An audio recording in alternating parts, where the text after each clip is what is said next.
नमस्कार। न्यायशाला में आप लोगों का हार्दिक स्वागत है। न्यायशाला में आज मैं फिर से बात करूंगा किसान बिल्स के बारे में। जैसा कि आप सब लोगों को पता है कि 3 बिल्स इंट्रोड्यूस हुए थे जो अब एक्ट बन चुके हैं।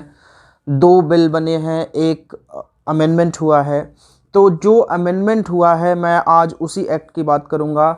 अमेंडमेंट हुआ है एसेंशियल कमोडिटी एक्ट 1955 जो 1955 से देश में लागू था और अब जाके 2020 में उसे बदल दिया गया है, उसमें बदलाव किए गए हैं। तो आज मैं बात करूंगा उन्हीं बदलावों के बारे में और क्या उस एसेंशियल कमोडिटीज़ एक्ट में बदलाव किए गए हैं और उसके क्या परिणाम होंगे और इसका विरोध क्यों है।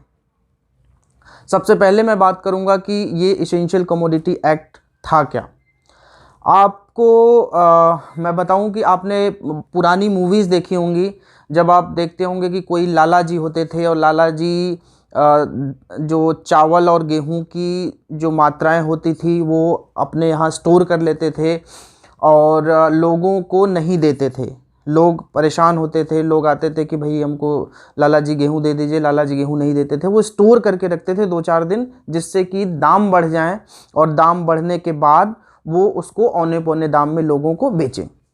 तो ये इसको बचाने के लिए, इसके रोकथाम के लिए एसेंशियल कमोडिटीज़ एक्ट तब की सरकार ने बनाया था कि किसी भी जो एसेंशियल सामान है वो सरकार की जिम्मेदारी है, सेंट्रल गवर्नमेंट की जिम्मेदारी थी कि आप किसी भी सामान को जिसे आप ज़रूरी समझते हैं लोगों के लिए, उसे आप एसेंशियल चीज़ों में आप रख सकते हैं। और once you put those things in the essential commodities, वो उन पर एसेंशियल कमोडिटी एक्ट लागू हो जाएगा और आप उन चीज़ों का एक समय सीमा के ऊपर आप उनका भंडारण नहीं कर सकते। भंडारण रोकने का पीछे यही एकमात्र उद्देश्य था कि जो कंज्यूमर है, जो हम और आप हैं, उन्हें फेयर प्राइस मिले। लेकिन अब यह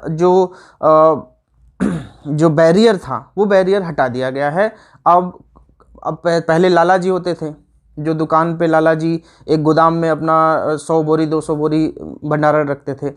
अब लाला जी क्या हैं, अब बड़े वाले लाला जी हैं। अब उनके पास बड़े बड़े गोदाम हैं, पूरे देश में उनके वेयर हाउसेज हैं। तो वो अब और सिर्फ 3 और 4 लाला जी बचे हैं, अंबानी, अदानी और ऐसे बिग बाजार टाइप के लाला जी बचे हैं जो कि पूरे देश में जो भी उत्पादन हो रहा है उसको भंडारण करने की क्षमता रखते हैं।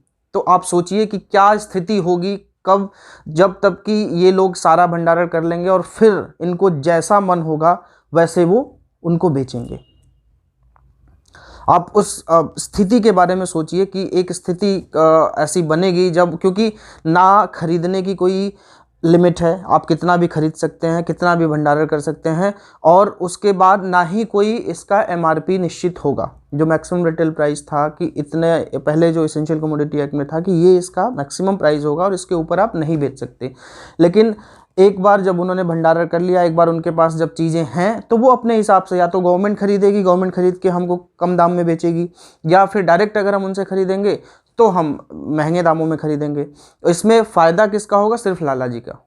हो सकता है गवर्नमेंट उसको कम दामों में खरीद के, क्योंकि वोट बैंक भी देखना होता है, तो वो कम दाम में खरीद के जो लॉलीपॉप दिया जाता है सरकारों द्वारा, वो लॉलीपॉप दे के उनसे कम दाम में खरीद के हमको दे दे। लेकिन उसमें घाटा किसका होगा? सिर्फ और सिर्फ हमारा। फ़ायदा और किसका होगा? बड़े बड़े लाला जी का। तो अब मैं आपको एक चीज़ और बता दूं कि एसेंशियल जो कमोडिटीज़ थी उसमें क्या क्या चीज़ें उसमें रखी गई थी। जैसे फर्टिलाइजर्स थे, पेट्रोलियम प्रोडक्ट्स थे। और अभी रिसेंटली मैं आपको बताऊं, आपको कुछ लोग, अब आप कहेंगे कि नहीं नहीं, एक जो नया कानून है उसमें ये भी है कि जो एसेंशियल चीज़ें हैं उनको एक प्रावधान है नए कानून में कि वॉर की स्थिति में या बहुत ज़्यादा प्राइस ज़्यादा हो जाए तो एसेंशियल चीज़ों में उसको डाल दिया जाएगा और उनके प्राइस पे कंट्रोल सरकार कर लेगी। लेकिन इस बात का भरोसा हम कैसे कर लें?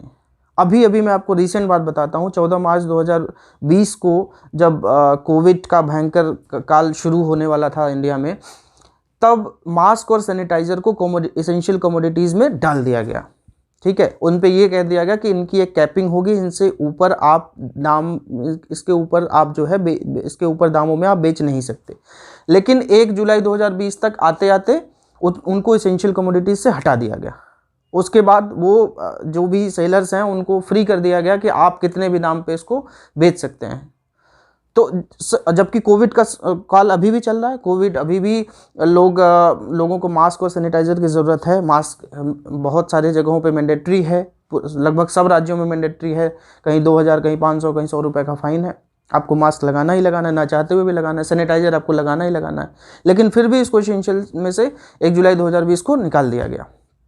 वही सेम चीज़, सेम स्थिति बाद में भी हो सकती है। बाद में भी जब आपको दाल, आलू, प्याज इन सब चीज़ों की ज़रूरत होगी, जो कि पहले एसेंशियल चीज़ों में थी, अब नहीं है।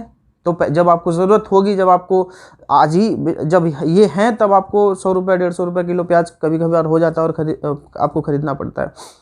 तब आप तब की बात सोचिए जब इस पर कोई कैपिंग नहीं है, कोई सरकार का अंकुश नहीं है, तब इनके दाम के क्या होंगे।